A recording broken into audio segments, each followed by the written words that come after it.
Hi students, welcome to Indian drone academy. నా పేరు హరిప్రకాష్ రాజు. మీరు జాయిన్ అయిన ఈ 5-day కోర్స్లో మీరు ఏమేమి చేస్తారు, లైక్ మేము మీకు ఏమేమి టీచ్ చేయగలుగుతాం, ఏమేమి టీచ్ చేస్తాం అనేసి మనం ఇప్పుడు తెలుసుకుందాం. ఫస్ట్ 2 days అనేది ఏంటంటే మనకు థియరీ సెషన్స్ ఉంటాయి. అంటే మన drone rules and regulations, related to drone, related to ATC, related to మనకి డ్రోన్ ఎక్కడెక్కడ యూస్ చేయాలి, ఏ జోన్స్లో యూస్ చేయాలి, ఎలా యూస్ చేయాలి, ఓకేనా, వాటి రూల్స్ అండ్ రెగ్యులేషన్స్ ఎప్పుడు తీసుకొని వచ్చారు, ఎవరు తీసుకొని వచ్చారు, ఎలా తీసుకొని వచ్చారు, దేని ఆధారంగా తీసుకొని వచ్చారు అనేసి మనకి ఫస్ట్ 2 daysలో తెలుసుకుంటాం అనమాట. ప్లస్ మళ్ళీ ఏంటంటే ఇంకోటి, డ్రోన్ ఫ్లై చేయాలంటే మనకు వెదర్ కండిషన్స్ బాగుండాలి.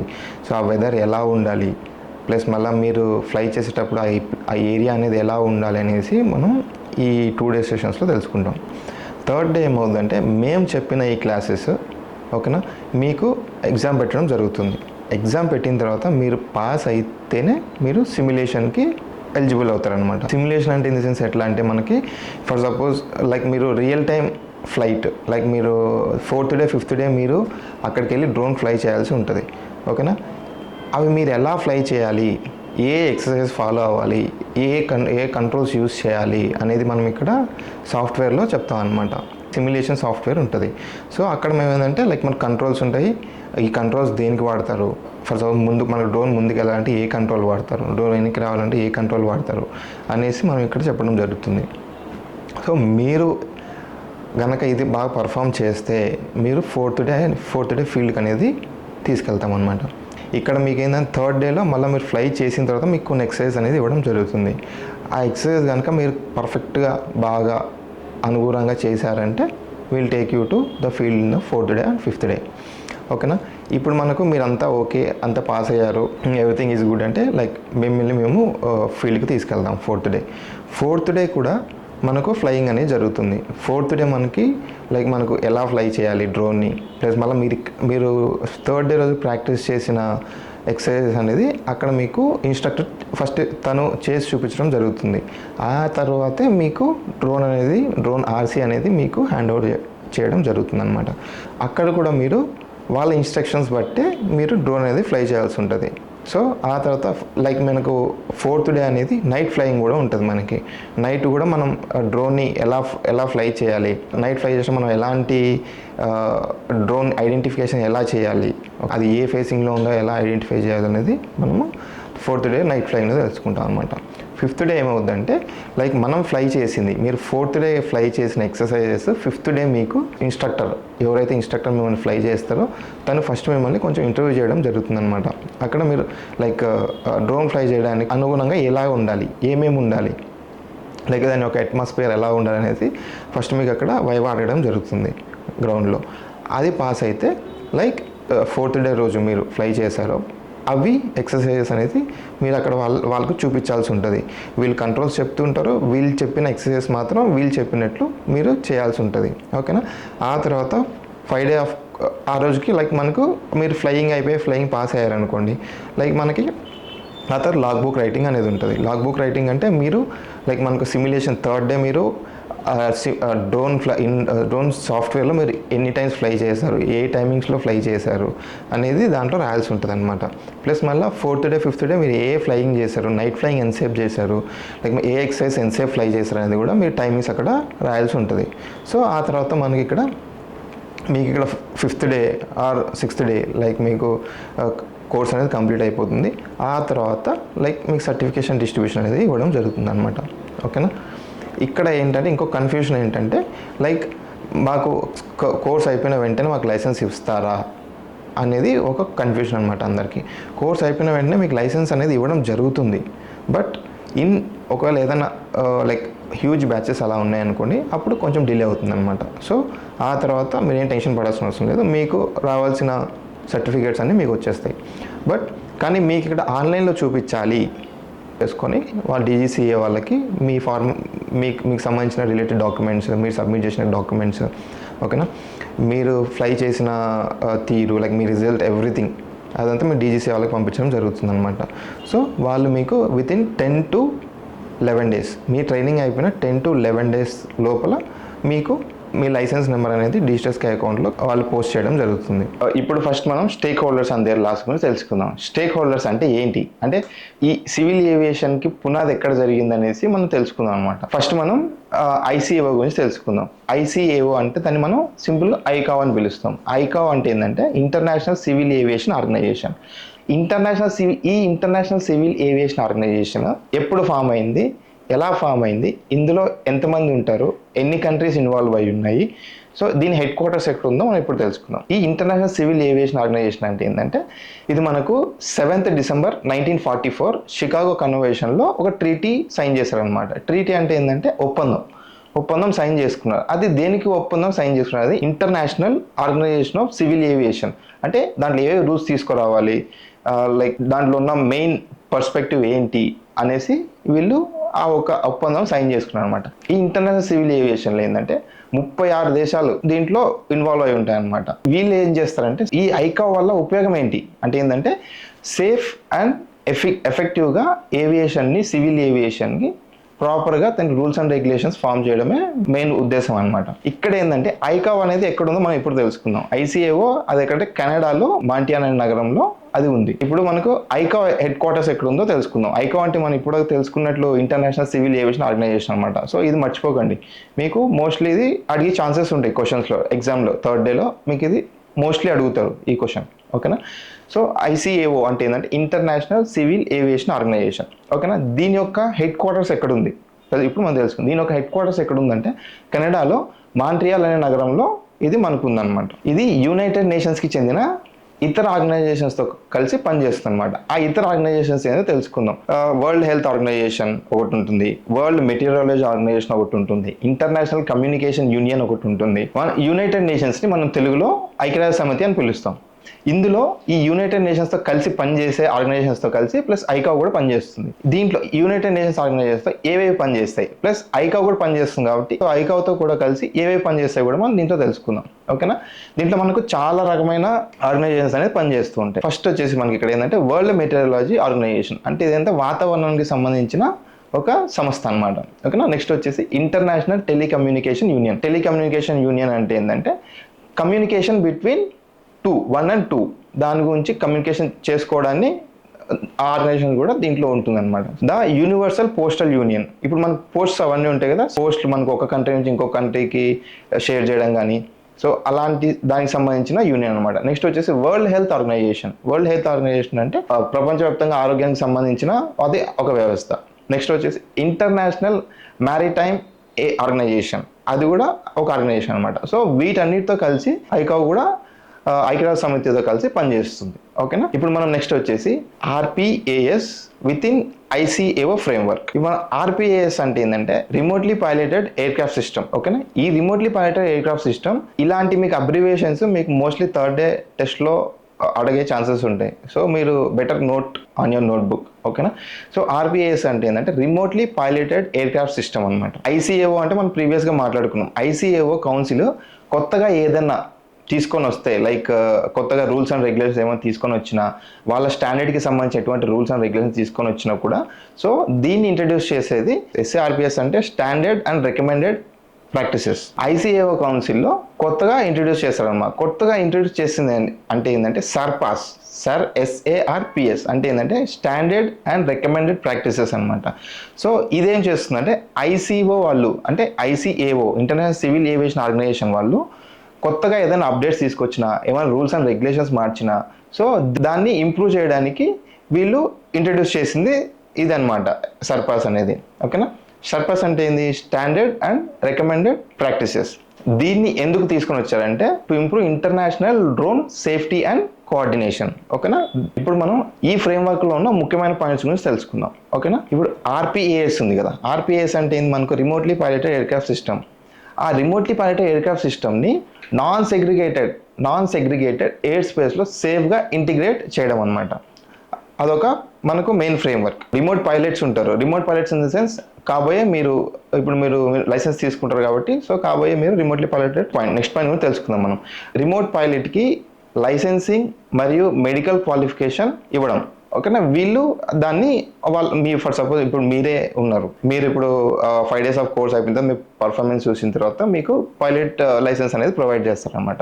ఆ పైలట్ లైసెన్స్ ప్రొవైడ్ చేయడానికి ప్లస్ మీకు హెల్త్ సర్టిఫికేట్ కూడా అడుగుతారు కదా, సో ఈ రెండు ఇంక్లూడ్ అయి ఉంటాయి అనమాట. Okay, remotely pilot certificate, remote పైలట్కి లైసెన్సింగ్ ప్లస్ మరి మెడికల్ క్వాలిఫికేషన్ వీళ్ళు ఇస్తారు అనమాట. ఇప్పుడు ఫర్ సపోజ్ అబ్స్టాకిల్ డిటెక్ట్ చేయడం, అబ్స్టాకిల్స్ అంటే ఫర్ సపోజ్ మీరు ఏదైనా డ్రోన్ ఫ్లై చేస్తున్నారు అనుకోండి, బర్డ్ వచ్చింది లేకపోతే ఏదైనా పోల్ వచ్చింది, దాన్ని అవాయిడ్ చేయడానికి వీళ్ళు మోడర్న్ టెక్నాలజీస్ ఉపయోగపడుతుంది అనమాట. ఇది ఇతర ఎయిర్ క్రాఫ్ట్స్తో, అంటే ఇప్పుడు ఫర్ సపోజ్ ఎయిర్ క్రాఫ్ట్స్ అంటే ఇన్ ద సెన్స్ మనం ఏమంటాం, ఎయిర్ క్రాఫ్ట్స్ ఏరోప్లైన్స్, సో అవన్నీ మ్యాన్డ్ ఎయిర్ క్రాఫ్ట్స్ అనమాట. సో ఇతర ఎయిర్ క్రాఫ్ట్ నుంచి ఆర్పిఎస్ అంటే రిమోట్లీ పైలటెడ్ ఎయిర్ క్రాఫ్ట్ సిస్టమ్కి సేఫ్ అండ్ సెపరేషన్ స్టాండర్డ్కి సేఫ్గా ఫ్లై చేయడానికి ఇది ఉపయోగపడుతుంది అనమాట. ఇప్పుడు మనం నెక్స్ట్ వచ్చేసి ఐకా ఫోకస్ ఆన్ ఆర్పిఏఎస్. ఐకా ఈ ICAO international civil aviation organization ఈ ఆర్పిఏఎస్లో అంటే రిమోట్లీ పైలటెడ్ ఎయిర్ క్రాఫ్ట్ సిస్టమ్లో దేని మీద ఎక్కువ ఫోకస్ చేసిందో ఇప్పుడు మనం తెలుసుకుందాం. నెక్స్ట్ వచ్చి ఇంటర్నేషనల్ ఇన్స్ట్రుమెంటల్ ఫ్లయింగ్ ఆపరేషన్. ఇప్పుడు మనం ఇంటర్నేషనల్ ఇన్స్ట్రుమెంటల్ ఫ్లయింగ్ ఆపరేషన్స్ దీంట్లో ఏంటంటే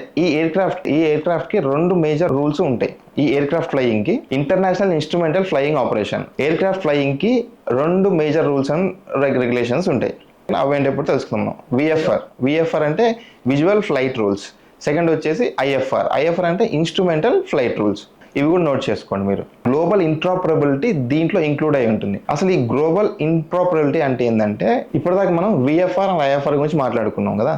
ఈ విఎఫ్ఆర్ అంటే visual flight rules and IFR అంటే ఇన్స్ట్రుమెంటల్ ఫ్లైట్ రూల్స్. వీటి గురించి మనం ఫర్దర్ క్లాసెస్లో తెలుసుకుందాం. జస్ట్ ఇప్పుడు మీరు కీప్ ఇన్ యువర్ మైండ్ అంతే. నెక్స్ట్ వచ్చేసి గ్లోబల్ ఇంట్రాపరబిలిటీ అంటే ఏంటంటే, for suppose in future maybe డ్రోన్స్తో కూడా మనం వేరే ఇతర కంట్రీస్కి కూడా మనం ఏదైనా పంపించవచ్చు అనమాట. సో ఆ ఫ్యూచర్స్కి వాళ్ళు ముందే ప్రీ ప్లాన్ చేసుకొని పెట్టుకున్నారు అనమాట.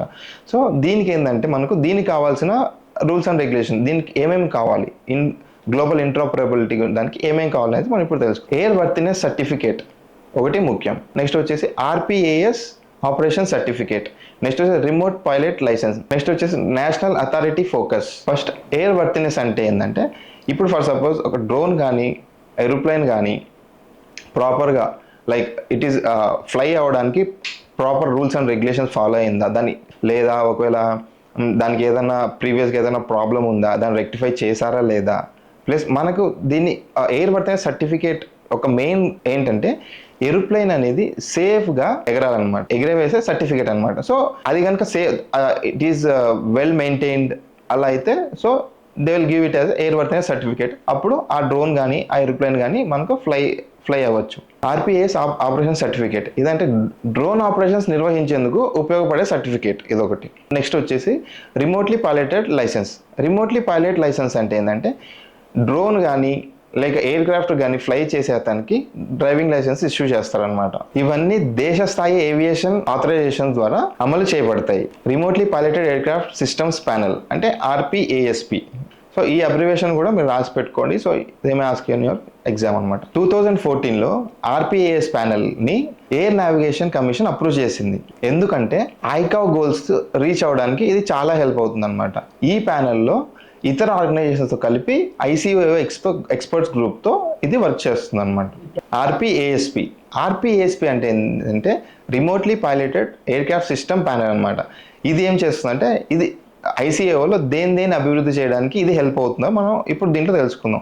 దాని యొక్క standards SARPAS standard air craft recommended practices అదొకటి, దాని ప్రొసీజర్స్, దాని గైడ్ లైన్ మెటీరియల్ ఫర్ ఆర్పిఏఎస్ అంటే ఏంది, remotely piloted air craft system.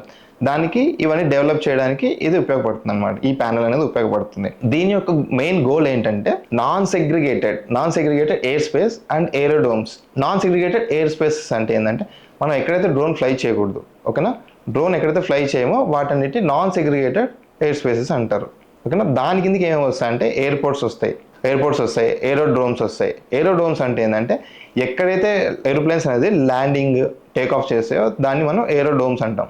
Plus వాటిని సేఫ్గా, సెక్యూర్గా, ఎఫెక్టివ్గా ఇంటిగ్రేట్ చేయడానికి ఉపయోగపడుతుంది. The panel is composed of experts involve in. అంటే ఈ ప్యానెల్లో ఎటువంటి ఎక్స్పర్ట్స్ అనేది ఇక్కడ ఇన్వాల్వ్ అయి ఉన్నారో మనం ఇప్పుడు తెలుసుకుందాం. ఓకే, ఆర్పిఎస్ ఆపరేషన్కి సంబంధించిన కీ పాయింట్స్ అనేసి ఎటువంటి ఏరియాస్లో కీ పాయింట్స్ ఫోకస్ చేస్తారో మనం ఇప్పుడు తెలుసుకుందాం. ఇక్కడ ఫస్ట్ వచ్చేసి ఇప్పుడు ఎయిర్ ట్రాఫిక్ మేనేజ్మెంట్ అంటే ఏంటంటే, ఆకాశంలో ఎయిర్ క్రాఫ్ట్స్ ఎలా మూవ్ అవుతున్నాయో మేనేజ్ చేయడం. ఎయిర్ వర్తినెస్ అంటే ఏంటంటే డ్రోన్ కానీ ఎయిర్ క్రాఫ్ట్ కానీ ఫ్లయింగ్కి సూటబుల్ ఆర్ సేఫ్గా ఉందా లేదా అనేది చెక్ చేయడం అనమాట.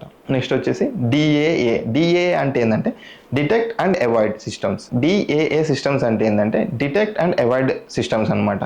కొలిజన్ అవాయిడ్ చేయడం కానీ అలర్ట్ సిస్టమ్స్ కానీ అవి దీంట్లో ఉంటాయి అనమాట. కొలిజన్ అంటే లైక్ ఢీ కొనకుండా.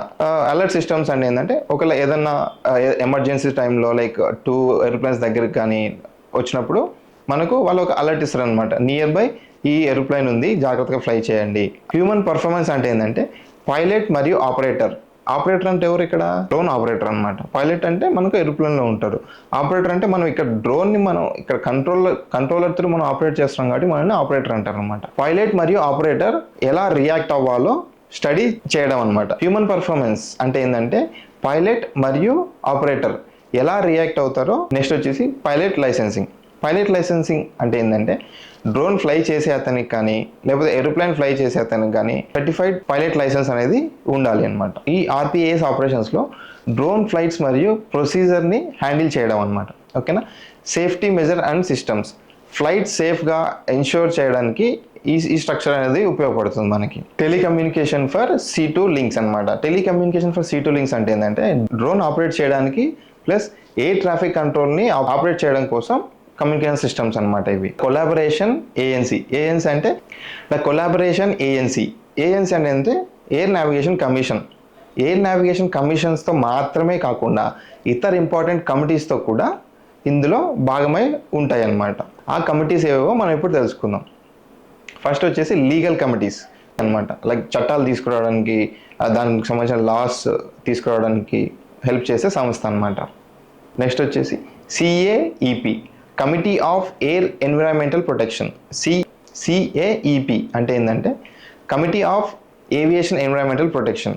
ఈ కమిటీ ఏం చేస్తుందంటే ఏరోప్లేన్స్ ద్వారా కానీ లైక్ డ్రోన్స్ ద్వారా కానీ ఎన్విరాన్మెంట్కి ఎటువంటి హాని జరగకుండా చూసుకునే సంస్థ ఇది ఒకటి. నెక్స్ట్ వచ్చేసి AVSECP అంటే ఏంటంటే ఏవియేషన్ సెక్యూరిటీ ప్యానెల్. ఓకేనా, ఇది ఒకటి. మళ్ళీ ANSEP అంటే ఏంటంటే air navigation services economic panel అనమాట. ఇదొకటి. నెక్స్ట్ వచ్చేసి AEP అంటే ఏంటంటే ఏరోడ్రోమ్ ఎకనామికల్ ప్యానెల్. ఓకేనా, వీళ్ళందరూ కూడా దీంట్లో మనకు పనిచేస్తారు అనమాట. CAR ఫుల్ ఫామ్ ఏంటంటే సివిల్ ఏవియేషన్ రిక్వైర్మెంట్స్. మన ఇండియాలో ఈ CAR సివిల్ ఏవియేషన్ రిక్వైర్మెంట్స్ ని అమలు చేసే అథారిటీ అంటే ఓన్లీ DGCA అనమాట. DGCA అంటే ఏంటంటే director general of civil aviation. మనం ఇప్పుడు డ్రోన్కి సంబంధించిన CAR అంటే సివిల్ ఏవియేషన్ రిక్వైర్మెంట్స్ ఏ ఎయిర్క్రాఫ్ట్ రూల్ ప్రకారం ఏ ఇయర్ ప్రకారంగా వచ్చాయో కూడా తెలుసుకుందాం. ఒక డ్రోన్కి సంబంధించిన CAR ఏవియేషన్కి రూల్స్ ఎప్పుడు వచ్చాయంటే 1937లో రూల్ నెంబర్ 15A మరియు రూల్ నెంబర్ 133A ప్రకారంగా ఇది ఇష్యూ చేశారనమాట. డ్రోన్స్కి సంబంధించిన సివిల్ ఏవియేషన్ రిక్వైర్మెంట్స్ని ఎయిర్క్రాఫ్ట్ రూల్ 1937లోని రూల్ 15A మరియు రూల్ 133A ప్రకారంగా ఇష్యూ చేశారనమాట. ఇప్పుడు మనం DGCA అంటే ఏంటంటే director general of civil aviation. DGCA అనేది ఇండియన్ సివిల్ ఏవియేషన్ ఫీల్డ్లో మెయిన్గా regularity body and it is located in Delhi అనమాట. అది న్యూ ఢిల్లీలో మనకి ఆ సంస్థ అనేది ఉంది. ఈ DGCA ఏం చేస్తుందంటే ఇది ఎయిర్ సేఫ్టీ ఇష్యూస్ని హ్యాండిల్ చేస్తుంది అనమాట. మరియు ఇండియాలో ప్లస్ మరియు ఏవియేషన్ సర్వీసెస్ని కూడా రెగ్యులేట్ చేస్తుంది అనమాట. అలాగే మన ఇండియాలో ఈ DGCA అనేది సివిల్ ఏవియేషన్ రూల్స్ని, ఎయిర్ వర్తినెస్ని మరియు సేఫ్టీ స్టాండర్డ్ ఎన్ఫోర్స్ చేస్తుంది అనమాట. యాక్ట్ అండ్ రూల్స్ అంటే ఈ సివిల్ ఏవియేషన్లో ఎటువంటి యాక్ట్స్, ఎటువంటి రూల్స్ తీసుకొని వచ్చారో మనం ఇప్పుడు తెలుసుకుందాం. ఎయిర్క్రాఫ్ట్ యాక్ట్ 1934 భారతదేశంలో సివిల్ ఏవియేషన్ ఇండస్ట్రీలో రెగ్యులేషన్ కోసం తీసుకొని వచ్చిన ఫస్ట్ లా మనకి ఇది. ఓకేనా, ఈ ఎయిర్క్రాఫ్ట్ యాక్ట్ 1934 అనేది ఇది ఇండియాలో ప్లస్ మళ్ళీ ఎయిర్క్రాఫ్ట్ యొక్క మ్యానుఫ్యాక్చరింగ్ కానీ దాని యొక్క యూసేజ్ కానీ సేల్ కానీ ఇంపోర్ట్ అండ్ ఎక్స్పోర్ట్ కానీ వాటిని మాత్రం కంట్రోల్ చేస్తుంది అనమాట ఈ లా. ఎయిర్క్రాఫ్ట్ రూల్ 1937 ఈ యాక్ట్ బేస్ చేసుకొని తయారయ్యాయి అనమాట. ఇవి ఇండియన్ రిజిస్టర్డ్ ఎయిర్క్రాఫ్ట్స్ ప్లస్ మళ్ళీ పైలట్స్ అండ్ ఇండియన్ ఎయిర్ స్పేస్లో ఉండే ఎయిర్క్రాఫ్ట్స్కి మాత్రమే వర్తిస్తుంది ఈ లా అనేది. ఇప్పుడు మనం డ్రోన్ రూల్ 2021 గురించి మాట్లాడుకుందాం. ఈ రూల్ అనేది ఎయిర్క్రాఫ్ట్ యాక్ట్ 1934 యొక్క సెక్షన్ 14 ప్రకారంగా పబ్లిష్ అయ్యింది. డ్రోన్ రూల్ అమెండ్మెంట్ 2022 అంటే ఏంటంటే ఇవి 2021లో రూల్స్లోని అప్డేట్ అండ్ మోడిఫికేషన్స్ అనమాట. యుఏఎస్ అంటే ఏంటంటే అన్మ్యాన్డ్ ఎయిర్క్రాఫ్ట్ సిస్టమ్. ఈ అన్మ్యాన్డ్ ఎయిర్క్రాఫ్ట్ సిస్టమ్స్ని కూడా 3 కేటగిరీస్గా క్లాసిఫై చేశారనమాట. అవి ఏంటో మనం ఇప్పుడు తెలుసుకుందాం. ఫస్ట్ వచ్చేసి ఏరోప్లేన్, సెకండ్ వచ్చేసి రోటర్ క్రాఫ్ట్, థర్డ్ వచ్చేసి హైబ్రిడ్ అనమాట. కేటగిరీస్ కిందకి క్లాసిఫై చేశారు. ఫస్ట్ ఏరోప్లేన్స్ అంటే ఏంటంటే ఏరోప్లేన్స్ ఫిక్స్డ్ వింగ్స్ ఉంటాయి. ఏరోప్లేన్స్ మనం ఫిక్స్డ్ వింగ్స్ ఉంటాయి కదా, సో వాటిని మనం ఏరోప్లేన్స్ అని అంటాం. రోటర్ క్రాఫ్ట్స్ అంటే ఏంటంటే విచ్ హ్యావింగ్ ప్రొపెల్లర్స్ కానీ బ్లేడ్స్ కానీ, ఎగ్జాంపుల్ మనకి హెలికాప్టర్ కానీ లైక్ డ్రోన్ కానీ మనకు రోటర్ క్రాఫ్ట్ కిందకి వస్తుంది అనమాట. నెక్స్ట్ వచ్చేసి హైబ్రిడ్ యుఏఎస్ అంటే ఏంటంటే హైబ్రిడ్ అన్మ్యాన్డ్ ఎయిర్క్రాఫ్ట్ సిస్టమ్ అనమాట.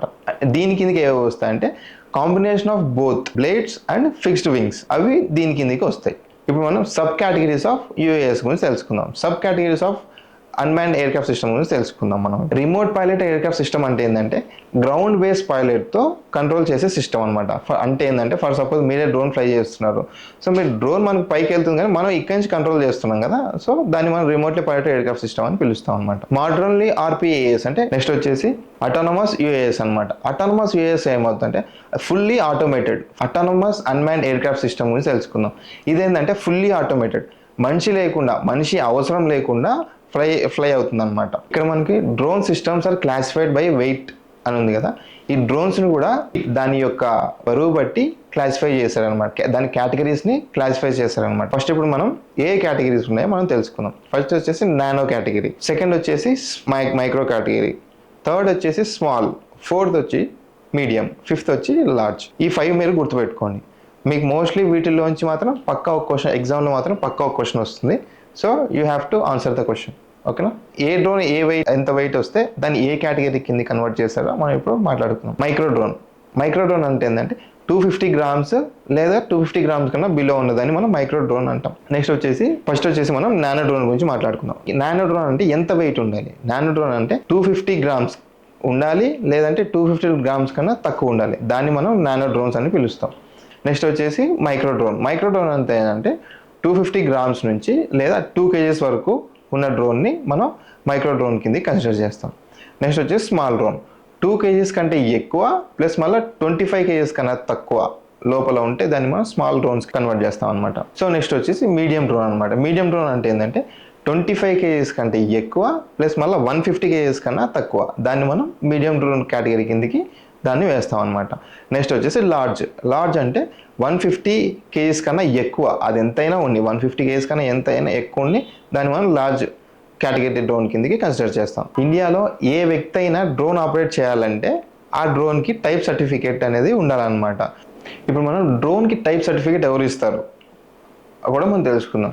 డ్రోన్కి టైప్ సర్టిఫికేట్ అనేది director general of civil aviation కానీ అంటే DGCA వాళ్ళు కానీ లేదా క్వాలిటీ కౌన్సిల్ ఆఫ్ ఇండియా వాళ్ళు కానీ వాళ్ళు ఒకవేళ అప్రూవ్ చేసి వాళ్ళు దాన్ని టెస్ట్ చేసి ఆర్గనైజేషన్ టెస్ట్ చేసి సజెస్ట్ చేసిన తర్వాతే మీకు టైప్ సర్టిఫికేట్ అనేది ఇష్యూ చేస్తారనమాట. ఎవరికైనా టైప్ సర్టిఫికేట్ కావాలనుకున్నారనుకోండి, సో మనకి కింద ఉన్న స్టెప్స్ ఫాలో అవ్వాలి తప్పకుండా. అది ఎలానో ఇప్పుడు మనం తెలుసుకుందాం. ఫస్ట్ ఏంటంటే మనకు టైప్ సర్టిఫికేట్ అప్లై చేయాలనుకుంటే ఫామ్ D1 అనేది మనం ఫిల్ చేయాల్సి వస్తుంది అనమాట. ఆ ఫామ్ D1 అనేది ఎక్కడ ఫిల్ చేయాలి? ఆ ఫామ్ D1 అనేది మనము డిజిటల్ స్కై వెబ్సైట్కి వెళ్ళి మనం ఫామ్ D1 అనేది ఫిల్ చేయాల్సి వస్తుంది అనమాట. అక్కడ ఫిల్ చేసిన తర్వాత రూల్ నెంబర్ 46 ప్రకారం ఫీ పే చేయాలి. ఓకేనా?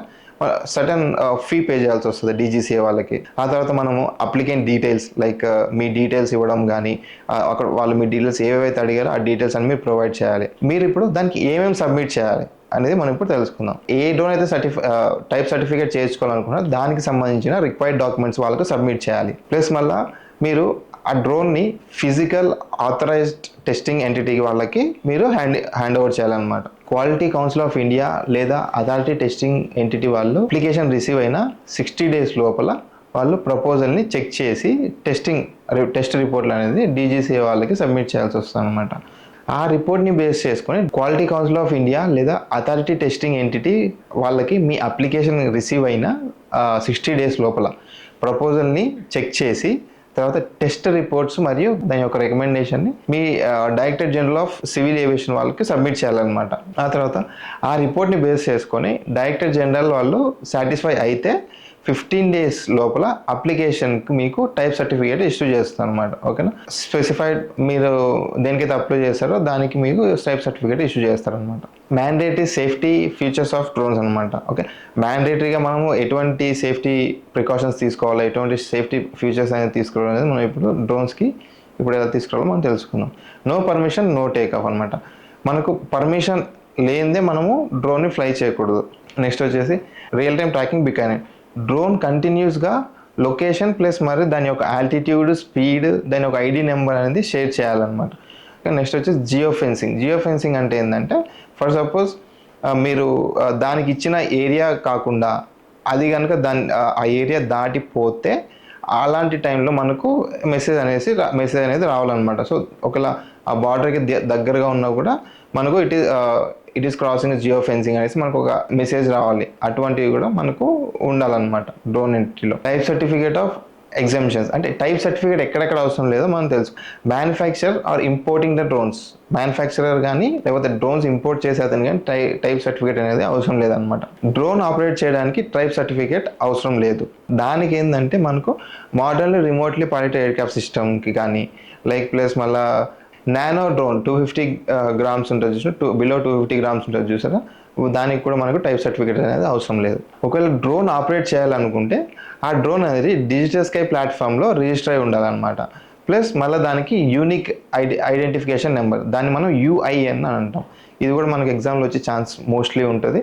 సో UIN అంటే ఏంటంటే యూనిక్ ఐడెంటిఫికేషన్ నెంబర్, దానికి పక్కా ఉండాలన్నమాట. ఓకేనా, మనకు ఆ UIN నెంబర్ రావాలంటే మనం ఏం చేయాలి, ఏ స్టెప్స్ ఫాలో అవ్వాలి, ఏ స్టెప్స్ ఫాలో అవుతే మనకు ఆ UIN నెంబర్ మన డ్రోన్కి అనేది వస్తుందో మనం ఇప్పుడు తెలుసుకుందాం. UIN నెంబర్ రావాలంటే మనము ఫామ్ D2 అనేది ఫిల్ చేయాలి. ఆ ఫామ్ D2 అనేది డిజిటల్ స్కై ప్లాట్ఫామ్కి వెళ్ళి ఫిల్ చేయాలన్నమాట.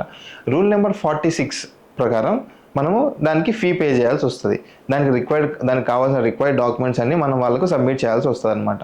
డిజిటల్ స్కై ప్లాట్ఫామ్లో సబ్మిట్ చేసి వెరిఫై చేసిన తర్వాత అప్లికెంట్కి ఒక యూనిక్ ఐడెంటిఫికేషన్ నెంబర్ అనేది వస్తుంది అనమాట. అంటే ఆ డ్రోన్కి ఒక యూనిక్ ఐడెంటిఫికేషన్ నెంబర్ అనేది ప్రొవైడ్ చేస్తారనమాట. డ్రోన్ని కనుక వేరే వ్యక్తికి సేల్ చేయడం కానీ, లీజ్కి ఇవ్వడం కానీ, గిఫ్ట్ లేదా మీరు ఇతర మార్గాల ద్వారా తనకి ట్రాన్స్ఫర్ చేయాలనుకుంటే మనం ఫామ్ D3 అనేది ఫిల్ చేయాల్సి వస్తుంది అనమాట. ఆ ఫామ్ D3 ఎక్కడ ఫిల్ చేయాలంటే మనం మళ్ళీ ద సేమ్ డిజిటల్ స్కై ప్లాట్ఫామ్కి వెళ్ళి దానికి ఫీజు పే చేసి ఆ UIN నెంబర్ మీ UIN నెంబర్ ఇచ్చి ఆ రూల్ నెంబర్ 46 ప్రకారం మీరు ఫీ పే చేయాల్సి వస్తుంది తప్పకుండా.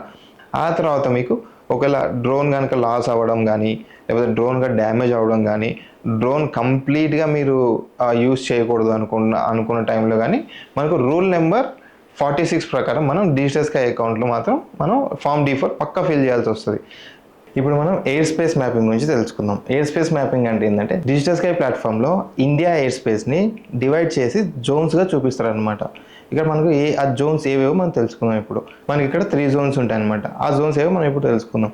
రెడ్ జోన్ ఒకటి, గ్రీన్ జోన్ ఒకటి, ఎల్లో జోన్ ఒకటి. ఈ జోన్స్ గురించి కూడా మీకు ఎగ్జామ్లో అడిగే ఛాన్స్ ఉంటుంది, జస్ట్ రిమైండ్ చేసుకోండి.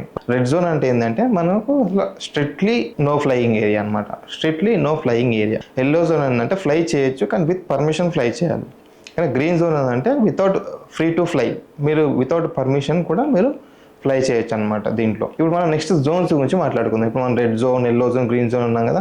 రెడ్ జోన్ అంటే ఎన్ని డిస్టెన్స్ ఉంటుంది, ఎంత హైట్ ఫ్లై చేయొచ్చు మన డ్రోన్ని. సో లైక్ గ్రీన్ జోన్ అంటే ఏంటి, ఎంత హైట్ ఫ్లై చేయొచ్చు, ఎల్లో జోన్ అంటే ఏంటి, ఎంత హైట్ ఫ్లై చేయొచ్చు డ్రోన్ని మనం అనేసి మనం నెక్స్ట్ తెలుసుకుందాం. ఇప్పుడు ఫస్ట్ మనం గ్రీన్ జోన్ గురించి. ఈ గ్రీన్ జోన్లో మనము డ్రోన్ ఫ్లై చేయొచ్చు. It is free to fly. ఓకేనా, యూ కెన్ ఫ్లై ఫ్రీలీ. ఆ తర్వాత మనం ఇక్కడ ఈ గ్రీన్ జోన్లో ఓన్లీ 400 feet అంటే 120 meters హైట్ వరకే మనం డ్రోన్ని ఫ్లై చేయాల్సి వస్తుంది. లేదంటే మనం ఫ్లై చేయకూడదు. కానీ అది మాత్రం రెడ్ జోన్ లేదా ఎల్లో జోన్ కాకుండా ఉండాలన్నమాట. ఓకేనా, అది రెడ్ జోన్ కానీ ఎల్లో జోన్ కానీ కాకుండా ఉండాలి. నెక్స్ట్ వచ్చి ఎల్లో జోన్ అనమాట. ఎల్లో జోన్లో మీరు ఫ్లై చేయాలంటే పక్కా ATC నుంచి పర్మిషన్ కావాలి.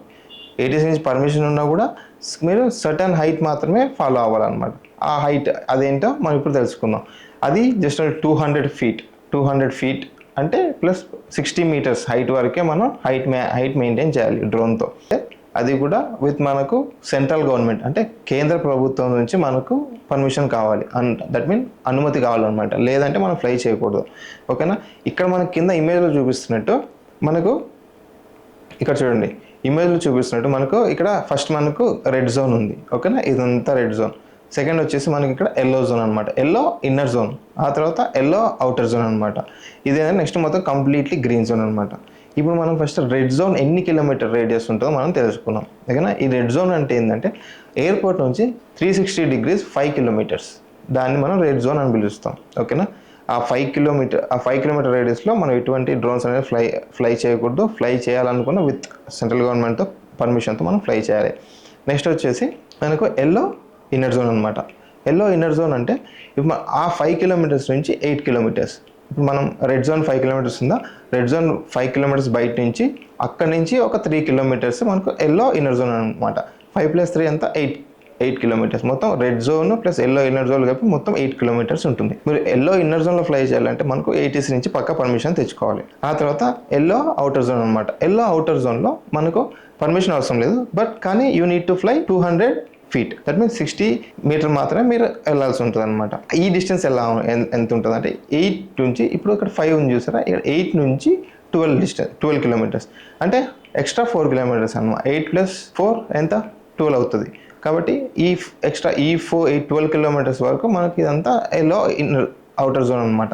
సో ఇంకా నెక్స్ట్ గ్రీన్ జోన్, ఆ తర్వాత కంప్లీట్ మొత్తం గ్రీన్ జోన్లో you can fly anywhere. But some times ఒక ఏరియాలో గ్రీన్ జోన్లో ఉన్నా కూడా మనం డ్రోన్ అనేది ఫ్లై చేయకూడదు, ఎందుకంటే అక్కడ కొన్ని మిలిటరీ ఏరియాస్ ఉండేవి, ఓకేనా.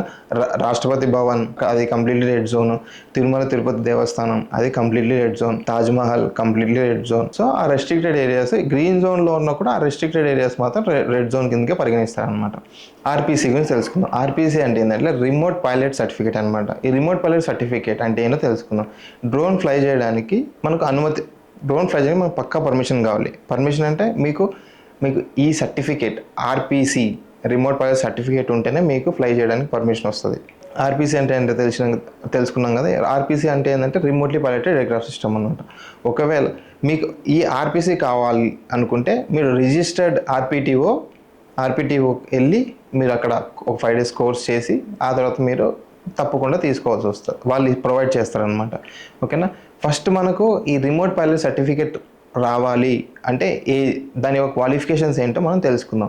దాని క్వాలిఫికేషన్ మీరు డిగ్రీనో ఇంటర్ చదవాల్సిన అవసరం లేదనమాట. జస్ట్ 10th క్వాలిఫికేషన్ ఉన్న మనము రిమోట్ పైలట్ సర్టిఫికేట్ మాత్రం ఇస్తామన్నమాట. ఏజ్ క్రైటీరియాకి వచ్చేసరికి మినిమం 18 to 65 years లోపల ఉన్న వాళ్ళకి మాత్రమే ఇది వర్తిస్తుంది అనమాట. సో ప్లస్ మళ్ళీ ఇక్కడ ఏంటంటే DGCA సర్టిఫైడ్ ఆర్గనైజేషన్లోనే మీరు సర్టిఫికేషన్ అనేది పూర్తి చేయాల్సి ఉంటుంది, ఓకేనా. లేదంటే మీరు వేరే ఆర్గనైజేషన్లో చేసి దానికి DGCA సర్టిఫైడ్ కింద లేకపోతే మీకు ఆ సర్టిఫికేట్ అనేది వర్తించదు. Procedure for obtaining a remote pilot certificate అనమాట.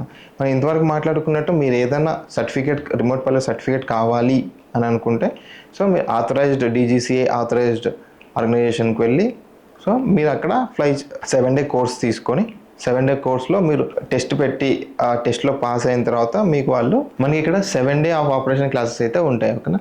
శిక్షణ పూర్తి చేసిన తర్వాత అంటే మీరు ఆ 7 day ఆపరేషన్ కోర్స్ అనేది ఉంటుందన్నమాట. 7 day ఆపరేషన్ కోర్స్ అయిపోయిన తర్వాత మీరు ఎక్కడైతే DGCA సర్టిఫైడ్ ఆర్గనైజేషన్లో మీరు ఈ కోర్స్ కంప్లీట్ చేశారో వాళ్ళు ఏం చేస్తారంటే మీ డీటెయిల్స్ అన్ని కలెక్ట్ చేసుకొని డిజిటల్ స్కై ప్లాట్ఫామ్లోకి వెళ్ళి Form D4 అనేది ఫిల్ చేస్తారు మీ నేమ్ మీద. అది వాళ్ళు DGCA వాళ్ళకి పంపిస్తారు అనమాట. ఆ తర్వాత DGCA వాళ్ళు చెక్ చేసుకొని మీరు పాస్ అయ్యారు అని అంటే మీకు అప్పుడు RPC అనేది మీకు ఇవ్వడం జరుగుతుంది అనమాట. 7 days అయిపోయిన తర్వాత, ఓకేనా, మీరు ఎక్కడైతే కోర్స్ కంప్లీట్ చేశారో అది DGCA అప్రూవ్డ్ ఆర్గనైజేషన్ అయితే వాళ్ళు ఏం చేస్తారంటే డిజిటల్ స్కై వెబ్సైట్కి వెళ్ళి Form D4 ఫిల్ చేసి మీ నేమ్ మీద Form D4 అనేది ఫిల్ చేసి అక్కడ మీ నేమ్, మీ ఫోటో, మీ డేట్ ఆఫ్ బర్త్, లైక్ మీ ఈమెయిల్ ఐడి అవన్నీ ఫిల్ చేసి ఆ తర్వాత వాళ్ళు డిజిటల్ స్కై వాళ్ళకు సర్టన్ ఫీజ్ పే చేస్తారనమాట. ఫీజ్ పే చేసి వాళ్ళకు అప్లై చేస్తారు. అక్కడ వాళ్ళు వెరిఫై చేసుకొని వాళ్ళు అనేది మీకు సర్టిఫికేట్ అనేది ప్రొవైడ్ చేయడం జరుగుతుంది అనమాట. వాళ్ళు ప్రొవైడ్ చేసిన సర్టిఫికేట్ మాత్రమే మనకు ఆల్ ఓవర్ ఇండియాలో మీరు ఎక్కడైనా ఫ్లై చేసుకోవచ్చు ఆ సర్టిఫికేట్తో. కానీ మనకి ఇక్కడ ఏంటంటే లైక్ మన స్మాల్ అండ్ మీడియం కేటగిరీస్ 2 ఉంటాయి. ఇప్పుడు మనం ఇన్సూరెన్స్ గురించి తెలుసుకుందాం, ఓకేనా. ఇన్సూరెన్స్ గురించి దేనికి ఇన్సూరెన్స్ అనేది మనం తెలుసుకుందాం, ఓకేనా. డ్రోన్కి మనం ఇన్సూరెన్స్ పక్కా చేయించుకోవాలి. ఎందుకంటే ఒకవేళ డ్రోన్ వల్ల లైక్ ఎవరికన్నా లైఫ్ థ్రెట్ ఉండడం కానీ, లైక్ బై మిస్టేక్లో ఏదన్నా ఆస్తి నష్టం జరగడం కానీ అలాంటి టైంలో మనకు డ్రోన్ ఇన్సూరెన్స్ అనేది అవసరం అవుతుంది అనమాట. ఈ డ్రోన్ ఇన్సూరెన్స్ ఏ యాక్ట్ నుంచి తీసుకొని వచ్చారంటే 1988 మోటార్ వెహికల్ యాక్ట్ 1988 ప్రకారంగా ఈ ఒక ఇన్సూరెన్స్ రూల్ ఒకటి తీసుకొచ్చారనమాట. ఫర్ సపోజ్ మీ వల్ల కానీ లైక్ మీ ఆర్గనైజేషన్ వల్ల కానీ లేకపోతే ఏదైనా ఇతర ఆర్గనైజేషన్ వల్ల కానీ ఇతరులకు మీరు డ్రోన్ ఫ్లై చేసినప్పుడు ఇతరులకు ఏదైనా హాని జరగడం కానీ లైక్ వాళ్ళ ఆస్తి నష్టం జరగడం కానీ జరిగితే మాత్రం దానికి బేర్ చేసుకోవాలి, ఓనర్ బేర్ చేసుకోవాల్సి వస్తుంది. లేదా మీరు ఏదైనా ఆర్గనైజేషన్ నుంచి వస్తే ఆర్గనైజేషన్ బేర్ చేసుకోవాల్సి వస్తుంటుంది అనమాట. సో మీరు డ్రోన్ ఫ్లై చేసేటప్పుడు మీరు రూల్స్ అండ్ రెగ్యులేషన్స్ అన్నీ ప్రాపర్గా ఫాలో అయ్యేసి వెదర్ మీరు గ్రీన్ జోన్లో ఉంటే ప్రాపర్గా ఫ్లై చేసుకుంటే, ఎల్లో జోన్ ఉంటే మీరు పర్మిషన్ తీసుకొని ఫ్లై చేసుకుంటే మీకు అన్నీ ప్రాపర్గా ఉంటాయి. Thank you.